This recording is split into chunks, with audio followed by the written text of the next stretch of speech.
Assalamualaikum warahmatullahi wabarakatuh. Selamat siang, salam sejahtera bagi kita semuanya. Tak lupa pula kita panjatkan doa kepada Allah Subhanahu wa Ta'ala yang telah memberikan rahmat dan karunia-Nya sehingga kita dapat berkumpul di Zoom kali ini.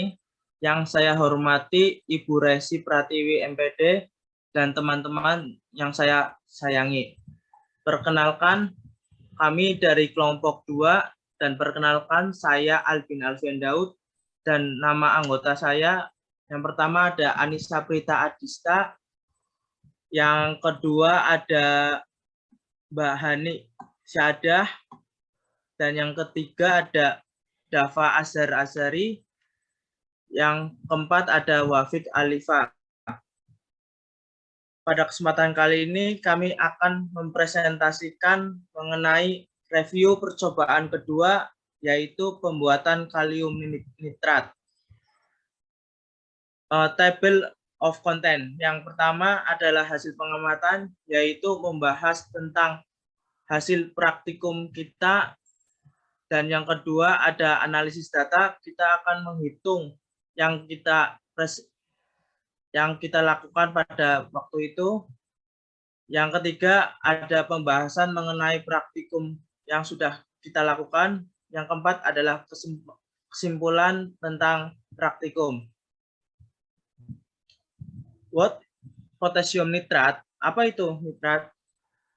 Yaitu kalium nitrat adalah suatu senyawa garam nitrat dari kalium dengan rumus molekul KNO3, dan senyawa ini dikenal dengan orang dengan istilah sendawan. Sedangkan garam nitrat dari logam natrium dikenal sebagai sendawan cilik, terutama dalam bentuk natrium nitrat. Garam natrium memiliki daya jual yang murah. Oleh karena itu, untuk memenuhi berbagai kebutuhan dengan nilai jual relatif lebih tinggi, garam natrium sebaiknya diubah ke bentuk garam kalium. Kalium nitrat merupakan komponen bubuk hitam teroksidasi, disuplai oksigen.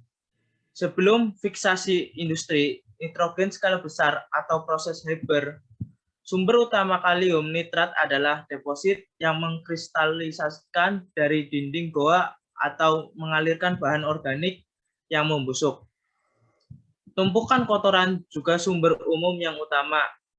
Amonia dari dekomposisi urea dan zat nitrogen lainnya akan melalui oksidasi bakteri untuk memproduksi nitrat. Selanjutnya akan dipresentasikan oleh Mbak Dava Azhar.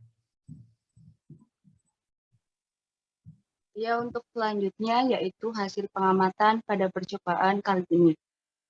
Untuk perlakuan pertama yaitu zat KCl dalam air panas.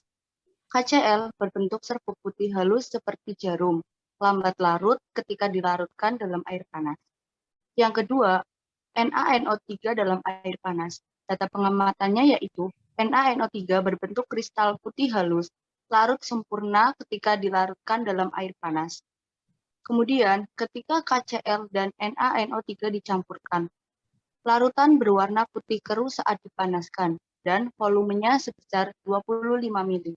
Reaksi yang terjadi adalah KCl plus NaNO3 menjadi KCl plus KNO3. Kemudian yang keempat, ketika campuran KCl dan NaNO3 diuapkan, volume awal sebesar 25 mili. Kemudian setelah diuapkan selama 16 menit 30 detik, volume larutan menjadi kurang lebih 13 mili. Larutan ini mendidih pada menit ke-4,20 detik. Selanjutnya pada perlakuan penyaringan. Di kertas saring terdapat residu dari campuran dan larutannya berwarna putih. Kemudian untuk pendinginan yang pertama. Pada saat pendinginan berbentuk kristal KNO3 yang bebas dari ion fluorida dan ekstraknya. Durasi waktu pasca pendinginan 1 sama dengan 3 menit 37 detik. Kemudian, pada saat proses pemanasan larutan dengan kristal dengan Aquades. Menggunakan Aquades banyak kurang lebih 5 mili. Kemudian, mendapatkan larutan berwarna bening atau jernih. Untuk perlakuan yang terakhir yaitu penyaringan kalium nitrat bebas ion yang didinginkan, menghasilkan kristal KNO3 berbentuk seperti jarum dan berwarna putih. Next, untuk analisis data akan dibacakan oleh Wafik. Baik, terima kasih. Untuk analisis data, reaksi yang terjadi adalah KCl ditambah NaNO3 menghasilkan NaCl ditambah KNO3. Nah, untuk beras kertas saring kosong sebesar 1,11 gram, dan untuk kertas saring tambah isi, beratnya itu sebesar 6,39 gram. Untuk masa percobaan, kertas saring ditambah isi dikurangi dengan massa kertas saring kosong. 6,39 gram dikurangi dengan 1,11 gram menghasilkan sebesar 5,28 gram. Nah, untuk mol KCl, M per MR sama dengan 3,75 per 74,5 sama dengan 0,05 gram per mol. Nah, untuk mol NaNO3 dapat dicari dengan M per MR sama dengan 4,25 dibagi 85 sama dengan 0,05 gram per mol. Nah, untuk KCl ditambah NaNO3 menghasilkan NaCl ditambah KNO3, pada saat mereaksikan, nah 0,05 mol KCl ditambah dengan 0,05 mol NaNO3 menghasilkan 0,05 mol NaCl ditambah dengan 0,05 mol KNO3. Nah, untuk masanya sendiri dapat dicari dengan rumus MR dikali mol sama dengan 101 gram per mol dikali dengan 0,05 mol sama dengan 5,05 gram. Nah, untuk mencari massa randomnya, yakni dengan menggunakan persamaan massa percobaan dibagi dengan massa teoritis. Nah, untuk mencari massa randomnya didapatkan massa percobaan sebesar 5,28 gram dibagi dengan massa teoritis sebesar 5,05 gram dikalikan 100% dihasilkan massa rendemen sebesar 1,04%. Next. Nah, untuk pembahasan akan disampaikan oleh rekan saya yakni Hanik Syahadah. Kepada Hanik dipersilakan.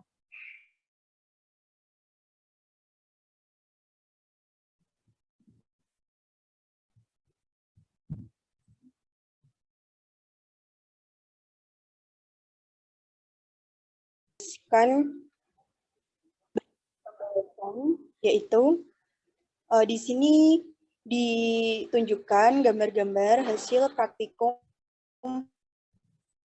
kelompok kami, yaitu praktik pembuatan kalium nitrat. Kristal kalium nitrat dimulai dengan menimbang 3,75 gram kristal kalium klorida dan 4,25 gram kristal natrium karbonat dengan masing-masing dilarutkan dalam 12,5 mili aqueous panas. Setelah larut, kedua larutan dicampur dan diaduk memiliki volume awal 25 mili.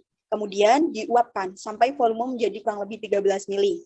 Nah, setelah volume sudah mencapai kurang lebih 13 mili, setelah itu disaring dalam keadaan panas.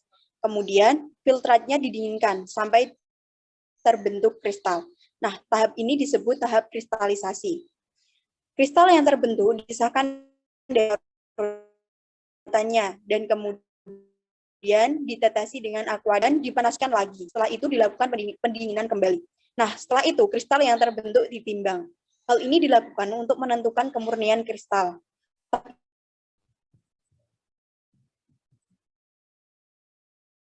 Ini tahap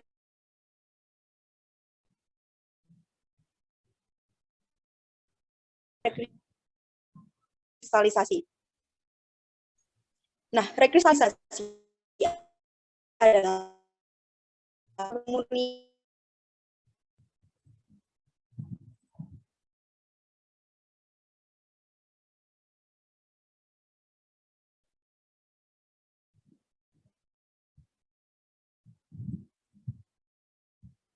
suatu zat pada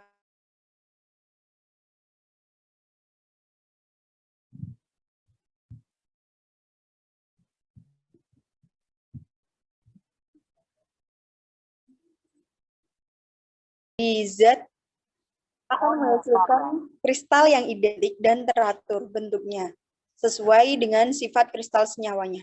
Dan pembentukan kristal ini akan mencapai optimum bila berada dalam kesetimbangan.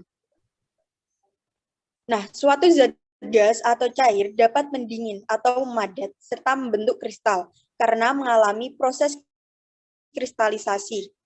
Kristal-kristal juga akan terbentuk dari suatu larutan yang akan dijenuhkan dengan pelarut tertentu. Semakin besar kristalnya, maka semakin baik, karena semakin kecil kemungkinan tercemar oleh kotoran. Setelah itu dilakukan penyaringan dengan tujuan untuk memisahkan suatu endapan dari larutan. Nah, dalam percobaan ini, kami melakukan percobaan sebanyak 2 kali. Hal ini dikarenakan pada waktu kristal yang ditetesi dengan aquades tidak dipanaskan terlebih dahulu, sehingga pada waktu didinginkan, kristal susah untuk terbentuk dan membutuhkan waktu yang lama. Sehingga kami melakukan percobaan yang kedua, dengan memanaskan terlebih dahulu larutan kristal dengan aquades, sehingga terbukti bahwa kristal terbentuk lebih cepat dan mudah. Hal ini membuktikan bahwa penguapan mempengaruhi terbentuknya sebuah kristal kalium nitrat dalam percobaan kali ini. Nah, dalam percobaan kali ini diperoleh endapan kristal kalium nitrat yang berwarna putih jernih dan membentuk seperti jarum dengan berat 6,39 gram dan rendemen sebanyak 1,04%. Nah, di sini kami menghasilkan endapan kristal kalium nitrat yang besar, yaitu 6,39 gram. Hal ini dikarenakan pada waktu penimbangan kami melakukan kesalahan, karena kami menimbang endapan kristal kalium nitrat dengan kertas sarin yang masih basah, sehingga massa kertas sarin yang basah ikut menambah hasil massa dari endapan kristal kalium nitrat. Sehingga rendemen yang dihasilkan juga hanya sedikit, yaitu 1,04%. Nah, selanjutnya kesimpulan akan dijelaskan oleh saudara.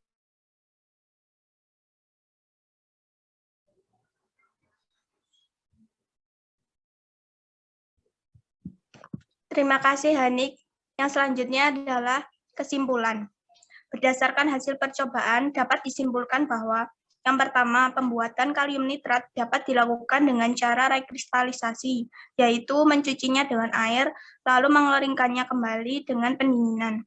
Yang kedua, pemisahan kedua garam KNO3 dan NaCl, berdasarkan perbedaan kelarutan dengan air pada suhu tertentu.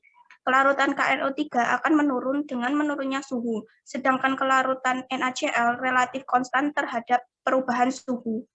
Yang ketiga, pembuatan kalium nitrat dilakukan dengan cara penguapan bertingkat, sehingga kristal KNO3 dapat terbentuk.